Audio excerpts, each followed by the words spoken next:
It looked like your substitutions had turned it. You didn't quite kill them off. Yeah, it's catch-22, isn't it? Because you make the substitutes to go like absolute pure attacking, because we had to. Because first half, some disappointing performances in there first half for me in terms of energy and brightness and application. Maybe understandable because of the two tough away games we're travelling, but had to change it early. And the boys come on and done great, and that's all you can ask really. But sometimes then you haven't got the personnel, if you like, on the pitch to be able to deal with certain situations. In saying that, there's a minute to go.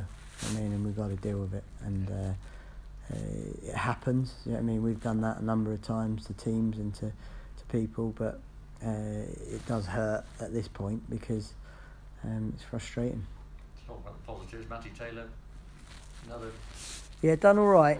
I thought first half, like I say, the front three didn't do enough in terms of behind the ball. It's a great goal, great ball, and that's Matty Taylor all over, isn't it? And that's where we need him, in the middle of the goal, being bright and being busy. Injured for a while, do you think? Who, Matty? No, he's Vyman. Well, we don't listen. Yesterday we thought Vyman was out for the season, so. Oh, really? Today we find out that it's better than we feared, which is great news, and it's just really swollen and badly bruised. Yeah, Flinty stamped on him. Yeah, he tried to. Yeah, it was an accident to be fair, but yeah, it was. What about Corey? Is he okay? Corey couldn't play today because of knee swelling, but again, good news in terms of sent him for the scan, and the actual injury he had sustained previously it remains unchanged. And listen, when you have a knee injury like he's had, there's always swelling on the knee, and then it goes up and down depending on what happens. So the swelling was just a little bit too much today, but we could get that drained or give him some horse tranquilizers to try and ease that out.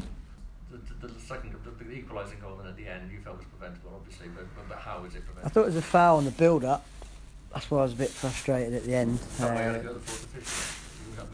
No, I just think that, I didn't have a go at him. I was just asking the question, like, why, when they're looking down the barrel, like I am, do they not influence? It's sort of like pick and choose which times they influence, which times they don't. Matty Taylor's been like nigh on choked as he's trying to recover on his recovery run. But in terms of the actual goal, like, everybody competed, everybody tried to clear it, if you like, and a couple of little ricochets, a little bit of strength from Clark, and unfortunately that's what happens. We've done it on a number of times, and it's happened to us today. So, but 7 points in a week, is a decent haul in this league, and I do think Wigan are a good team. I think, like, we look at all the stuff like expected goals and stuff like that. I think it's actually a false position they're in.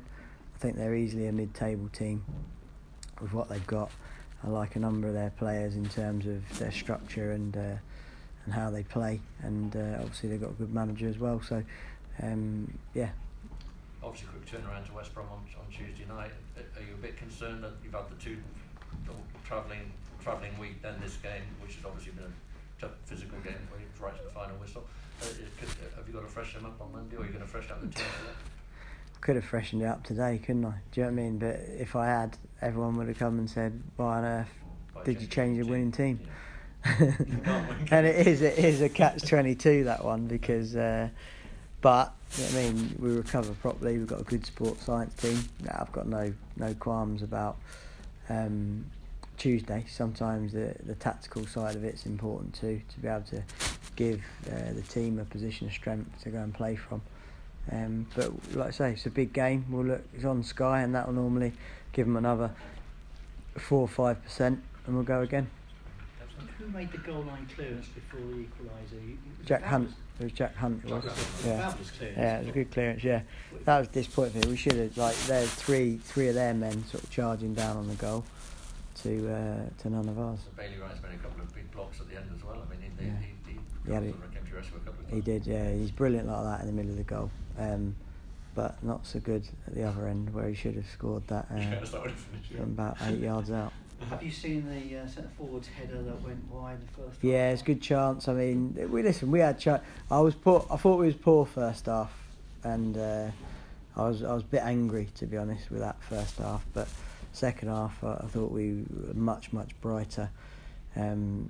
We had chances though in the first half. It's a great save from Jay De Silva's chest and volley, and Famara 4 yards out, if you like, free header. You fancy him at that stage, and that's how it goes. You know, Middlesbrough could have been 3-0 up against us, and then we should have been 3-0 up at half time. Like Wigan go 1-0 up, could have gone 2-0 up, didn't. You know what I mean? Hit the post. From my side, poor goal. Because we turn our back. You turn your back as a defender, you're liable for a deflection. You wouldn't blame Max at all? No, it's deflected off Webby's back. Oh, right. Deflected off Webby's shoulder blade. So.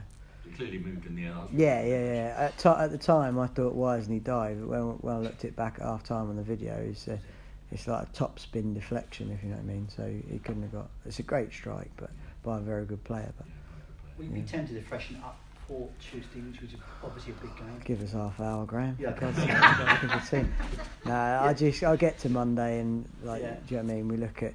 It's interesting because you can have live sort of data now coming in, and we normally out sprint our opponents on a regular basis, and first half we didn't, and I think that told a story, potentially personnel, but also fatigue.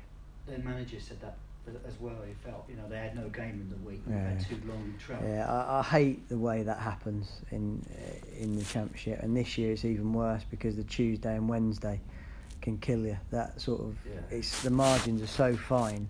You need those things to go in your favour, and like Middlesbrough making that game rearrange at that point wasn't good for us, and we lost the battle, if you like, with the FA, which you normally do, and it's the home team, and then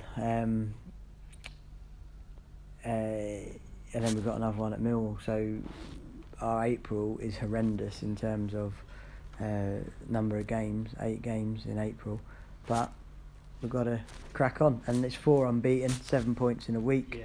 Do you know what I mean? And if we'd have beat Ipswich, beat Wigan, and had 2 draws in the away games, you know what I mean? But everybody's a good team, so you got to respect that. A big prize to go for if you get to the playoffs. I mean. Yeah. That's the dream, isn't it? That's what we keep going for.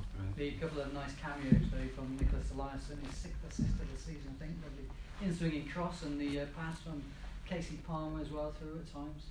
Yeah, fantastic delivery Nick's got, and it's a really difficult technique to be able to sort of spin that over the back of the defence, but he's done it a number of times, so it's no fluke, and a great finish from Matty Taylor. And I didn't really see Casey Palmer's goal, but it looked like a decent build-up, and then a bit of scruffy play from their defence, and then capitalised and a great finish. So he'll be chipper with that.